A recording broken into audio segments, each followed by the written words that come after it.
She actually did it. She actually embarrassed me in front of everyone I cared about, and the sting of that humiliation still burns hotter than the grill. I spent hours prepping for what was supposed to be the chillest birthday party of the year. We had everything set: music, drinks, food, decorations, laughter echoing around the yard. My colleagues were there, my friends rolled in early, even some of the neighbors showed up with gift bags and jokes. It was shaping up to be the perfect evening until Karen slithered in with her self appointed HOA enforcers, all wearing identical scowls like they practiced it in the mirror. And that's when she opened her mouth like a demon narrator. You're not allowed to have more than 6 people gathered. This party is unauthorized, disruptive, and in violation of homeowner peace standards. Welcome to Prodigy Tales. Make sure you like and subscribe for your top-notch HOA drama. Before we dive in deeply, let us know in the comments what country or which watching this story from you're watching this story, for how far this story travels. She didn't just stop the music. She shut down the entire event, ordered everyone to leave, and literally escorted my guests back to their cars like she was some kind of mild-mannered dictator patrolling her collapsing kingdom. People shuffled away awkwardly, murmuring apologies they didn't owe, while Karen hovered beside me with that signature smug smirk, the one that said, "I win again."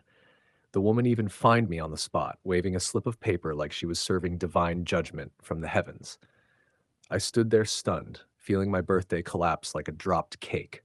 Rage simmered, but beneath it, a vow solidified. She was not getting away with this. Not this time. Not ever again. The irony? Her birthday was coming the very next month. I didn't bring it up, didn't mention it, didn't make a single sarcastic comment. I let her believe I was defeated, licking my wounds quietly in some corner.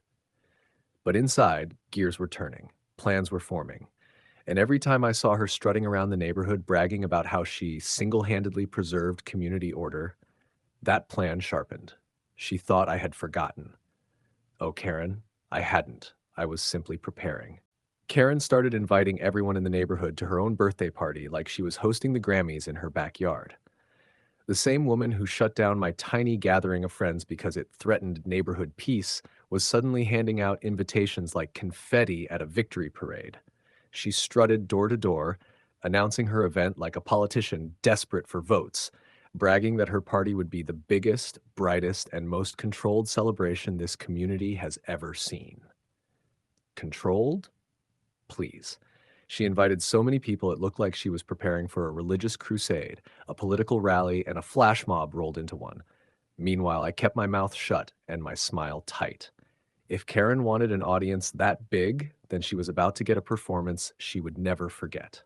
I had already reached out to my friend Marcus, the one who raises bees like they're tiny flying soldiers. I told him what I needed, and the man nearly dropped his phone from laughing. "You want a piñata full of bees?" He wheezed like he'd been punched in the lung.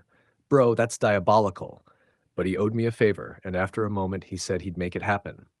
He promised me a piñata that looked innocent, colorful, and festive, while hiding the buzzing chaos inside. While Marcus made arrangements, Karen kept boasting all over the neighborhood. She bragged about her catering. She bragged about her decorations. She bragged about her perfect planning skills, all while conveniently forgetting that she crashed my birthday like a storm cloud on a sunny day. According to her, her celebration would be the talk of the year. And strangely enough, she was absolutely right. I just didn't tell her why. Every time she bragged about her event, my plan sharpened. I walked around with the biggest innocent smile, nodding along like a supportive neighbor, while inside I was rehearsing every step of the chaos I was about to unleash. Karen wanted attention. I was going to give her the most unforgettable spotlight moment of her entire HOA career. Karen's birthday arrived like a full-scale neighborhood festival powered entirely by ego. Her backyard was packed with decorations, banners, and balloons, all screaming for attention. Music blasted so loudly that windows trembled, proving she never cared about noise ordinances in the first place. Crowds filled every corner of the yard, laughing, eating, and acting like this was the social event of the decade. Karen strutted around wearing a sparkly birthday diva tiara, greeting everyone like she owned the entire block. I arrived with the most suspiciously perfect piñata ever made, bright colors, glittery ribbons, and a shape designed to look completely innocent. Inside, Marcus's angry bee squad waited, humming quietly, ready for their dramatic entrance. I held the piñata up and spoke loudly enough to turn heads. Karen, I brought something special. What's a birthday party without a piñata? Karen spun around, giving me a glare sharp enough to slice cake. A piñata? Are you joking? I don't do childish things. The crowd murmured. I shrugged. No problem. I guess you're not strong enough to break it anyway. Her jaw dropped. Excuse me? I can break anything. Oh, then prove it. The Piñata, I said smoothly. She marched closer, pointing a finger at me. You're trying to embarrass me. Embarrass you? You shut down my entire birthday for having 7 guests. I'm simply offering entertainment, I answered with a smile. The crowd watched, hungry for drama. Karen grabbed the bat with a dramatic huff and positioned herself in front of the piñata. She swung hard, completely missing. Laughter burst through the audience before people tried to hide it. Karen's face turned red. That rope is crooked. No, I replied. Your aim is crooked. She swung again, hitting it this time, but only producing a tiny crack. Still no bees, just tension building like a pressure cooker. Karen puffed out her chest, insisting everyone make room because she was about to show real power. She gripped the bat with both hands and unleashed a monstrous swing straight into the center. The piñata exploded wide open, and the furious swarm burst out like unleashed chaos. Karen screamed as the bees rushed her, beginning the panic of her life. Karen tore across her backyard like a chaotic windstorm, screaming at the top of her lungs while the swarm of furious bees followed her in a tight, buzzing cloud of revenge. She tripped over a chair, rolled across the grass, scrambled back up, and kept running with her arms flailing like she was trying to conduct an orchestra of pure panic.